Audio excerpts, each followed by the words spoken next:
Welcome to the Bringing the Human Back to Human Resources podcast. I'm Traci Chernoff, and I've spent my entire professional career in HR. Each week, we'll explore the delicate balance between people and business with the aim to reconnect the two and create meaningful outcomes. Listen in as I share my own experiences, challenge the status quo, and chat with guests from various industries about our mission to bring the human back to human resources. Hi, everyone. Welcome back to the podcast. Thanks so much for being here for another week. You know what to do. Don't forget to rate, review, and subscribe, because if you haven't done so already, what are you doing? Today's guest is Renee Marchak. She's a mom to 3 amazing young men, a wife of 25 years to her college sweetheart, and a passionate advocate for making work more human. And who doesn't love that, by the way, considering the name of this podcast? Her career journey started in the world of recruiting, landing her first job after answering a wanted ad that spoke to her people-first nature. That launched a 17-year career in talent acquisition, and after stepping away to raise her family, she returned to HR with a deep desire to transform the employee experience. From payroll and employee relations to talent acquisition and culture building, she has done it all, most notably leading groundbreaking engagement and D&I initiatives at TCG Player, where she created career development programs, redesigned onboarding post-merger with eBay, and built an inclusive culture that truly put employees first. Now she's taking that passion to the next level, bringing together leaders in the people and culture space to explore the 12 drivers of employee engagement, helping organizations create workplaces that don't feel so corporate. And if that wasn't enough, she also volunteers with Hire Heroes USA, which helps military personnel and their families transition to civilian careers. When she's not working, you'll find her cheering on her sons, laughing with her husband, or listening to James Taylor, and her story is a testament to the power of embracing the journey. I can't wait for you to hear her insights today. Renee, welcome to the podcast. Thank you so much for being here. Oh, it is my pleasure. Can you write my bio? I'm going to just have you write a book for me. That was amazing. I'll Thank send you. it to you. You're welcome. I'll send it to you. You know, the beauty of bios when someone else is like reading them or writing them or whatever is that they take all of the nuggets of information that you've given them and they see your world through a different, like through a third party lens, and share the highlight reels for you, you know? And it's sometimes it's really nice to hear someone else talk about our experiences, right? Because you're like, oh man, I did do that, didn't I? I Right? know that was great. Thank you so much. Oh, you're so welcome. Well, we're really glad to have you on the podcast. And first of all, employee engagement and HR and all of this stuff is obviously near and dear to my heart, near and dear to the listeners' hearts. And I really think that this conversation is going to be really helpful for people who are trying to have a deeper understanding of how to create these more human workplaces, what that mindset is, what that framework is. And so before we kind of jump into the tactical piece, I'm going to pass it to you because a bio is really just a bunch of words that I'm reading. And why don't you share a little bit more about where your return to work after raising your children and really providing for your family. What kind of kick-started this really deep passion of yours? Yeah, that's a great question. That's a loaded question, but I'm happy to answer it. So, I graduated college in 94. My husband and I, we met at college, but my husband and I, we talk about it. Like, we studied what we thought we would be good at, not necessarily what we would be passionate about, or really love. And I studied communications. So I learned how to talk, and I learned how to write really well, and I learned how to present. And those are all transferable skills. Doesn't matter what you're doing. But I fumbled in my 90s. Like, I was in my 20s. I didn't know what I wanted to do. I actually fumbled from one toxic work environment to the next. But being raised by baby boomers who have a different work ethic, it's like you graduate college, you start at the bottom, you do whatever they tell you to do, you don't complain, and you make minimum wage and you say thank you at the end of the day. Mm-hmm. And that's what I did. And I felt like I didn't have a voice, and I was coming into companies with managers or owners that didn't have the skills to support the people that worked for them, especially those at the bottom. And I moved to Virginia from New York in '96, and I was answering an ad in the paper. So that's how long ago it was. In the newspaper, in the want ads, that said, if you're a people person, we want you. And I had no idea what I was applying to. I just knew I was a people person.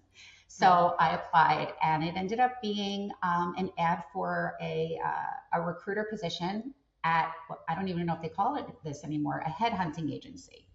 So I became they a do call it headhunter. that. They Yeah. still call it that? Okay. Yeah, they do. At least in my generation, Oh, they okay. do. I know, talent acquisition is what they say in within the corporation, but and I felt like I found my calling right then and there. And I worked for 17 years. I was working in agencies. I worked internally in corporations, and I loved it. But then I did take some time away within the 17 years to raise my boys. I was at home for about 7 years. But I knew when I went back into the workforce, to your point, I wanted to really learn all the different facets of human resources. And I was lucky enough to find opportunities to do that. I started with a home health care agency, credentialing nurses and home care, home health aides. And then I went into, I answered an ad on, God, what was it? Monster. They were looking for, they were looking, this family owned business was looking for an HR coordinator. And I came in, this place was wonderful. I'll say who they are. It's Han Welding Supply. They're in Syracuse, New York. And this was a company, is a company that it is a family owned business, and this company treats its employees like family. So I always say it's family owned business that treats its employees like family from the owner down. And I know that Mark Han's sons have taken over the business, and they are continuing his legacy of generosity and kindness. And I have seen this company do things for people that they never take credit for, but have changed lives. And I loved working for them. I was able to actually build their first real HR department. And it was such a pleasure. And it was really my first exposure to working for owners and leadership that really cared. I mean, there was a gentleman who worked there for 45 years, started out sweeping floors, and retired as the vice president of technology. Wow. So I was there for a great 7 years. I was doing pretty much all facets of HR. God bless you. And that is what really inspired me to want to continue working in being able to lift up workplaces, lift up employees, and really get to the heart of what it is that drives retention, drives productivity. I left Han Welding Supply not because I didn't love my job there, because I did, but I really wanted to hone in on culture, and I really wanted to hone in on things like professional growth and career development. And I needed to step away from a management role in order to do that, and I was okay with that. So I then went to work for TCG Player. TCG Player is a company that is in Syracuse, New York. And they are kind of like the e-commerce company for trading cards, like Pokemon and TCG, and and Magic the Gathering.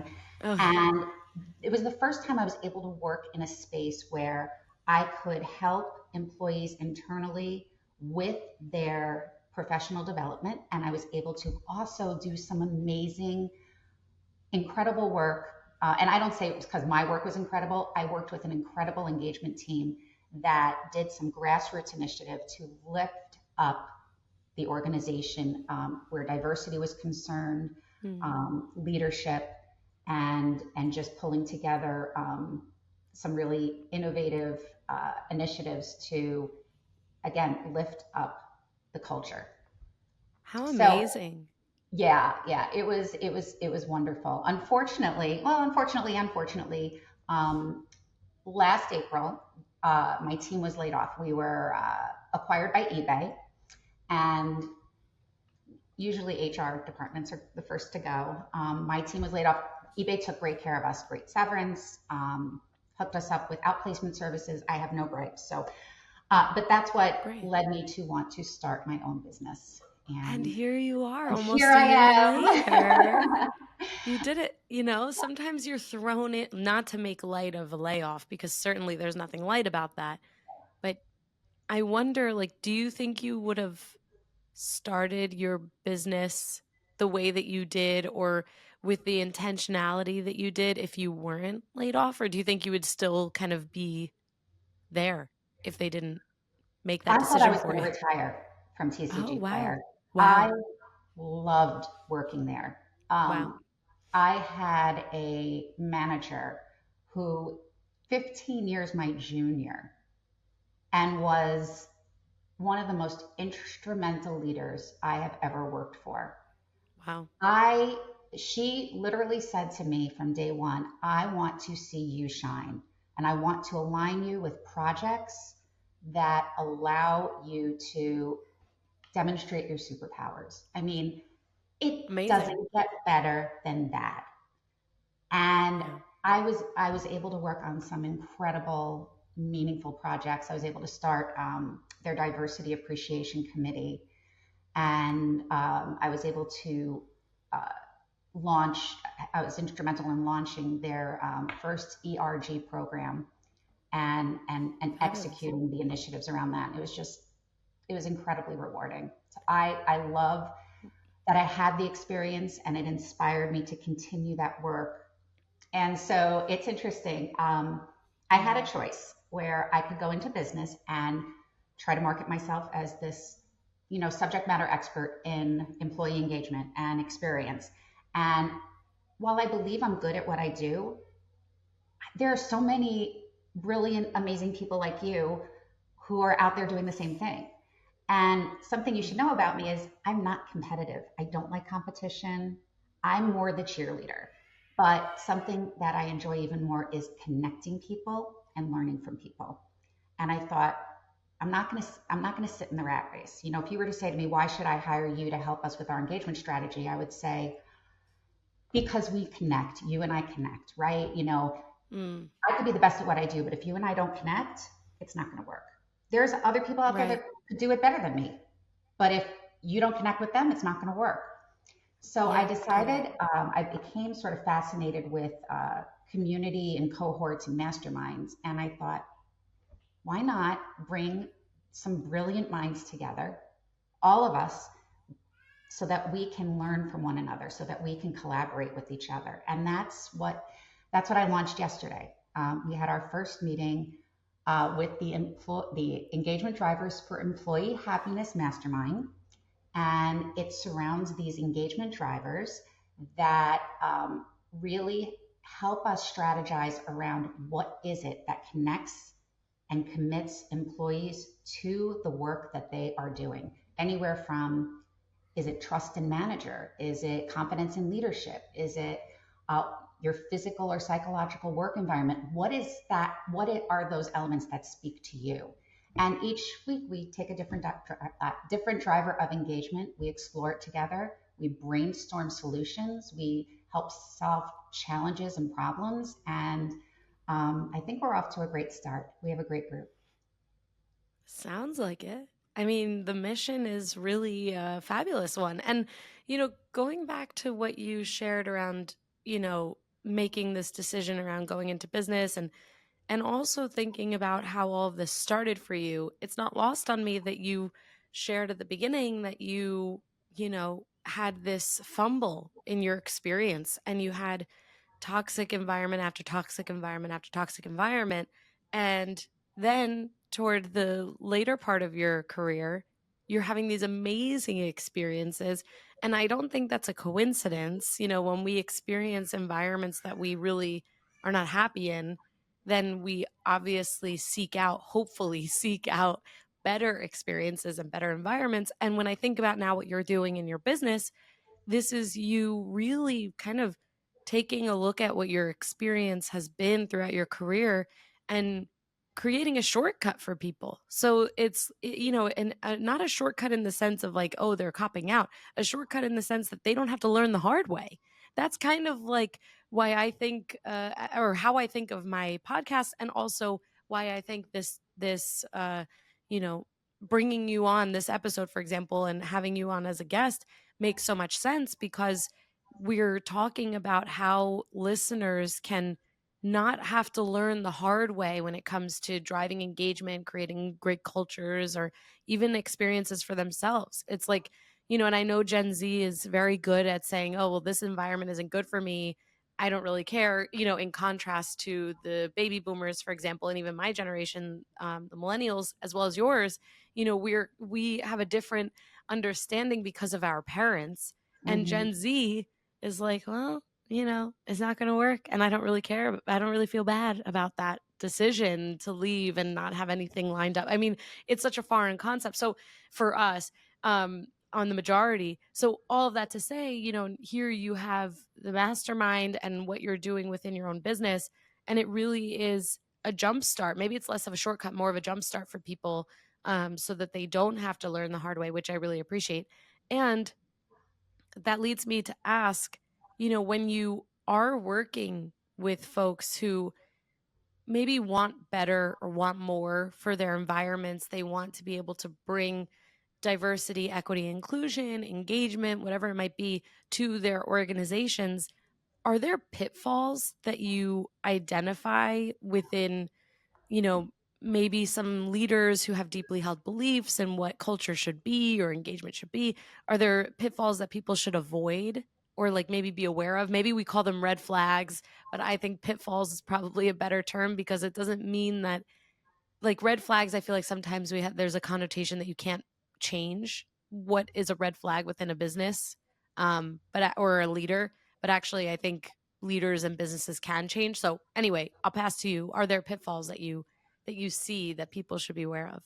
Yeah, and I talk with people who are oversee engagement for their companies, right? Whether it's the HR director or someone who has the title of, people engagement strategist. And the pitfall that I see, what I think is the common denominator where engagement's going to fall flat, is when leadership can't get on board. And Mm, um, if you have leaders that are saying we care about the culture, we want to know how we can improve the culture, but cannot stand behind the strategy, it's going to fall. And it really, everybody's responsible for the culture, right? Everyone has a part in it. It doesn't yep. matter what level you're at. But if you have leadership that is not listening to employee feedback, or even worse, listening to employee feedback and not doing anything about it, it's going to erode the trust that employees have in leadership. And trust in leadership is actually one of the engagement drivers that we explore. And it's Mm, again, it's getting leaders to understand, we need to be able to tie engagement to the engagement strategy to organizational goals. And it starts with surveys, but not just surveys. It's focus groups, it's managers having meaningful conversations with their employees, and then taking that feedback to people who can influence strategy. When it falls flat or falls on deaf ears, people are going to stop taking your engagement surveys. Why should they? And you're hmm going to start. You've heard the term quiet quitting. People are going to start Yeah. engaging in that quiet quitting. They don't even know that's a term, but they're doing it. Um, so Yeah. I think the biggest pitfall, the biggest red flag is if either leadership is not actively engaging people in meaningful dialogue about their commitment and their level of engagement, or they are engaging them and then doing nothing with that feedback. That's the biggest red flag, because then you might as well just stop right there.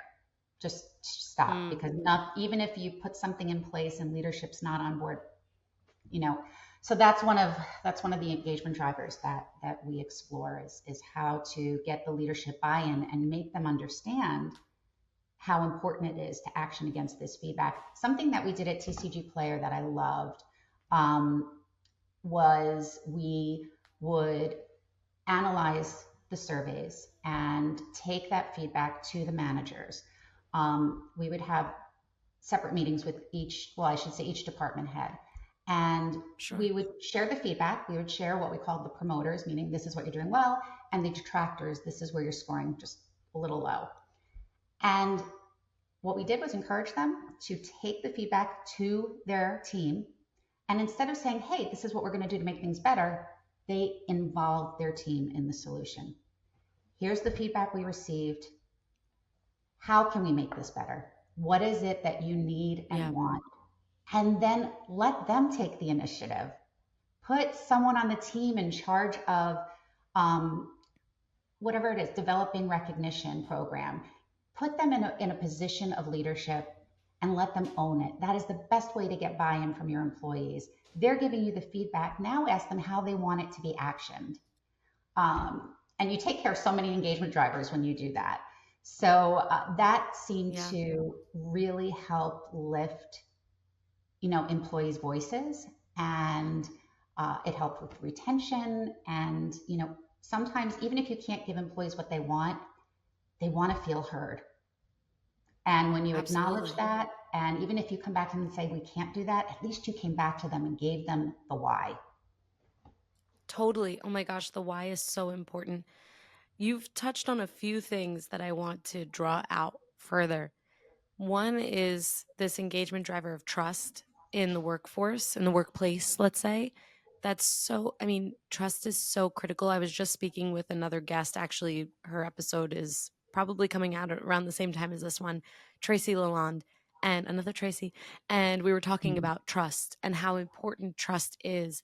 And that, when people feel and have a sense of trust in the workplace, it kind of just like opens the doors for other things. Like you really can't talk too much about driving engagement and a positive culture if people don't trust their leadership, especially their leadership.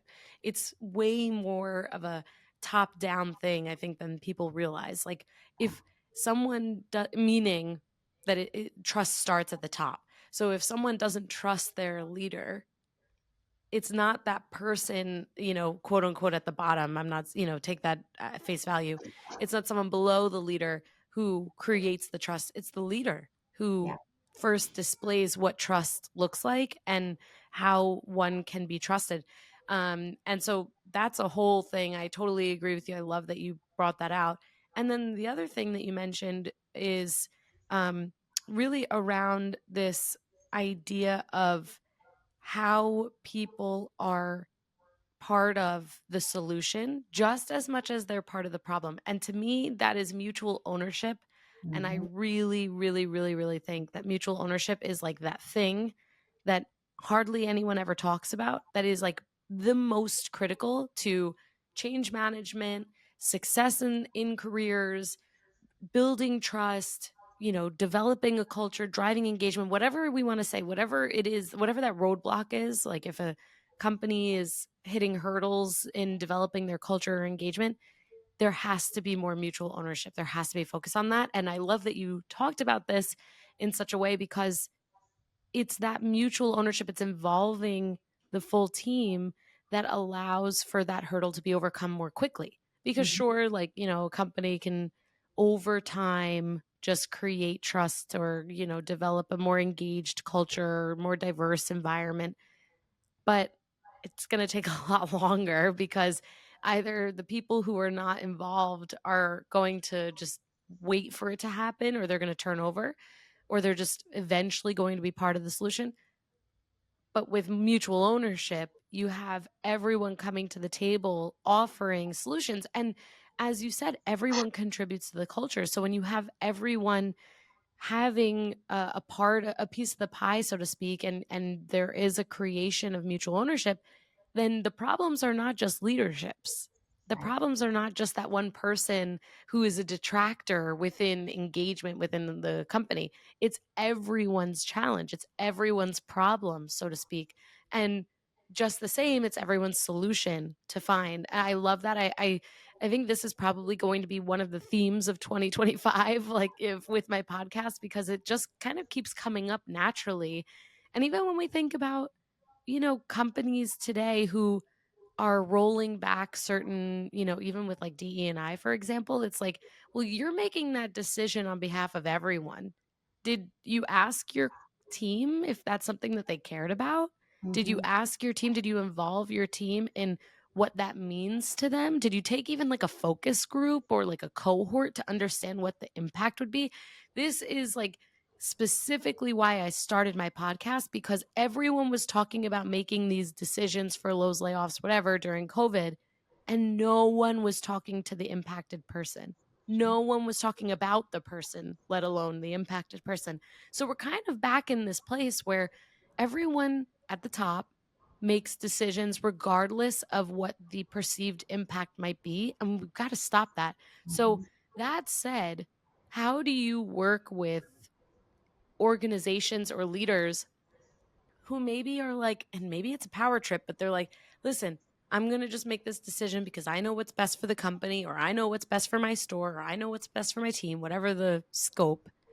How do you work with them to think bigger, to see and understand that there's so much value in bringing someone along for that journey and valuing their perspective? How do you navigate that? Yeah, yeah. First, I just want to touch on something that you touched upon, how we're hearing more about this type of how cultures are coming together post pandemic, and Yeah. what employees are now asking for and wanting. And you're right. So the rubber meets the road when you say, this is, I could say to them, these are engagement drivers that employees are speaking about, that they are saying are meaningful to them. But the leader is going to say, well, you know, HR is not a moneymaker, right? HR is not we don't drive profit. So it's very hard to get buy-in sometimes from leadership on the initiatives we want to roll out. It comes down to data, and it comes down to numbers. And to get leadership to buy in, we need to show them the numbers. We need to show them what retention looked like from 2023 to 2024. Here's the engagement survey. We did maybe a biannual survey. Here are the survey scores. While it looks like the trust in leadership is down and we lost X amount of employees, is there a coincidence?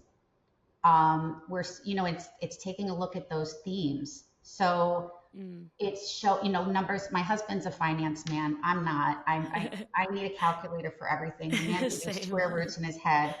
Oh my But gosh. he always says the numbers don't lie. And that's why people analytics has become such a big, I don't know what you want to call it. It's just a huge tool for people in my position to Yeah. help leaders see the impact that engagement has on the bottom line. And that's what we're doing in the mastermind. We could talk about all these great initiatives and brainstorm creative ways to level up engagement. But the bottom line is, how do we tie it to the organizational goals? How do we Yeah. tie it to strategy? And so we really need to brush up on our people analytics. We really Mm. need to be savvy. I'm not an expert. I will be the first to tell you, I am working my way there. I am doing everything I can to become more fluent in that area, but it is crucial. I really Hmm. believe we have to be able to show them the numbers. We have to be able to show them the data. Totally. It's so true. I did an episode on this, I don't know, maybe a couple years ago, a few years ago, about how important it is to be able to showcase the value and within HR, because this idea, this fallacy, let's call it, that HR is a cost center, is like, this is the hill I'll die on. Like, we are not a cost center. We certainly, we get paid. So yeah, there's cost attributed, but we are not a cost center, because HR has become so strategic. We're not like a personnel department where we're like, filing papers away. Like, that's not what this is. Every job that I've held in HR, and I presume also for your experience, has required a level of strategy that is widely misunderstood by organizations, many organizations. And when you are in a company that understands the value of that people strategy and people analytics, as you've said, that's where you move away from this, again, this fallacy that HR is a cost center, and you move into how can we leverage our people team to make better decisions that drive our company forward. And we have to be deeply embedded in that. And, when I think about companies who do see HR as a cost center, they are totally missing out on the opportunity to drive not only their customer satisfaction, but fundamentally their employee satisfaction. Because Mhm. we know, like, we could think of companies, or maybe even in our own experience, where they're like, oh, HR, like, they don't really matter. And the experience is not good for anyone, because they obviously don't value the people who are hired to focus on what that experience is like for people in the organization. And similarly, or I guess contrastingly, actually, companies that are like, oh, let's figure out, like, you know, can we like organize ourselves in a way that's more efficient? Do we really have open headcount, or do we have underutilized resources? Mhm. Do we have people who are not in the right positions, who could be better elsewhere? It's not always about like how do we cut costs, obviously. It's how do we leverage the investment we've already made into Yeah. people. It's training, it's upskilling, it's creating opportunities, mentorship. Like, there are so many things. I'm on my soapbox now. Don't stop me at this point. No, Um, I'm with you. I'm with you. And you make so many valid points. And I think some of the frustration that HR leaders feel is, if they're not getting, for instance, like the budget to do some meaningful work, and I've been in those companies, it yeah, doesn't mean it has to fall flat. Like there are some great grassroots I call it grassroots strategies that you can explore in order to yeah, level up the engagement of your people. For instance, when I started the Diversity Appreciation Committee at TCG Player, what we wanted to do is honor, obviously, all the different cultures that made us this beautiful melting pot. And it was, what was it? Oh, it was Celebrate Diversity Month, which I think is April.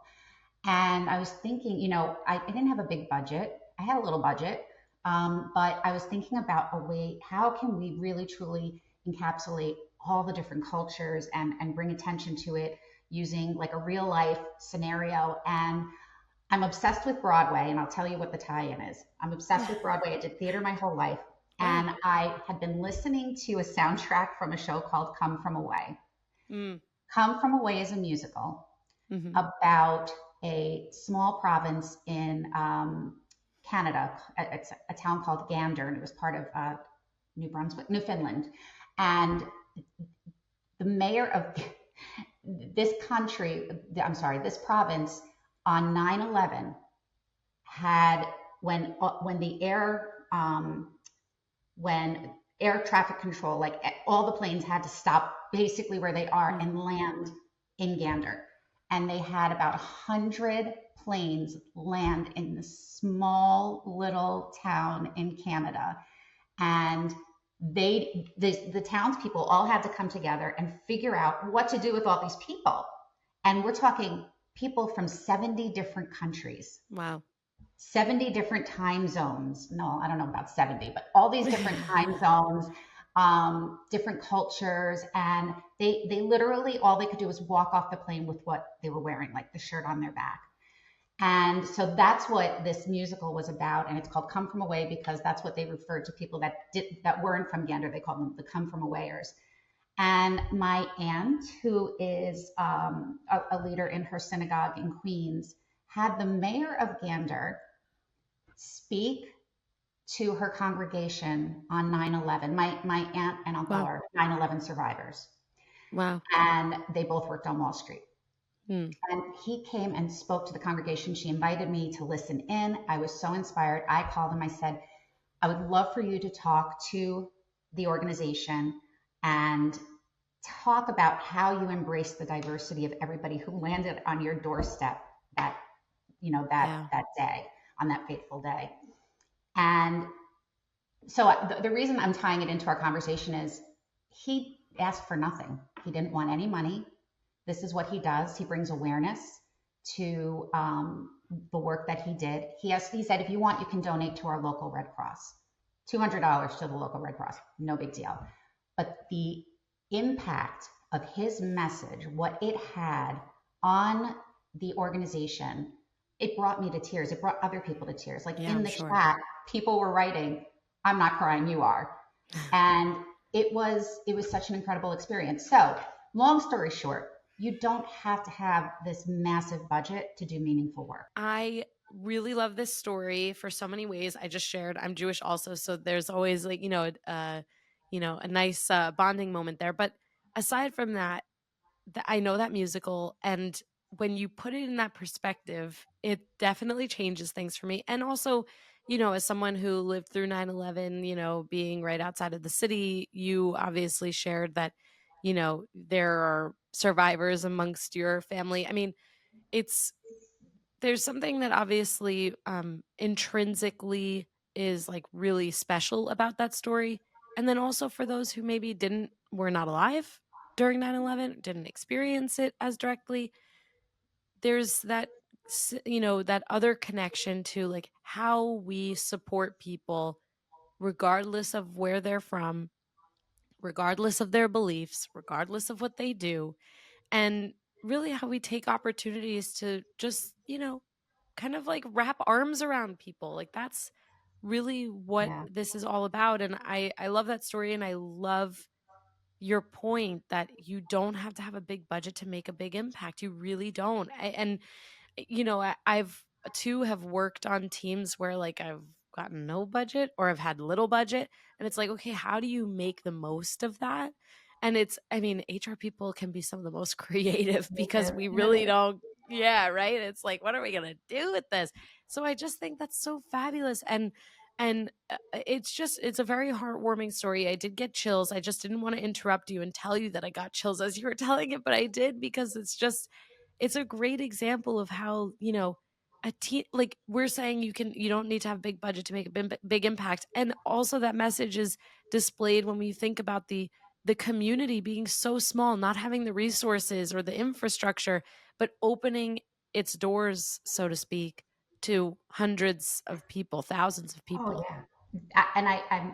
I'm so sorry. Am I interrupting? No? I just, you know what? It's menopause. I have all of it here, but I can't find the words. Are you kidding? I I can blame everything barely on remember how to menopause. speak English these days. No, don't even worry. Don't worry. So, and you don't have to take that out of this spiel. I'm very anyway, two things that really stood out to me about that story too was one, the mayor first of all told every retail owner, you are to stop charging anybody for anything. They can come into your store Mm, and get anything that they wow. need free of charge. We'll figure it out later on.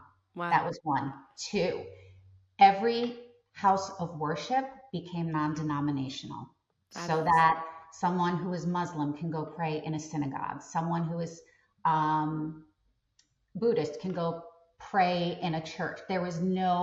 Everything became non denominational. They had people cooking throughout the night to accommodate the different Wow. time zones. There was no stone left unturned. So it was interesting because the feedback we were getting was, okay, I know this is about diversity, but I'm hearing innovation, and Yeah. it was incredible. But again, like the impact that had, it cost us nothing.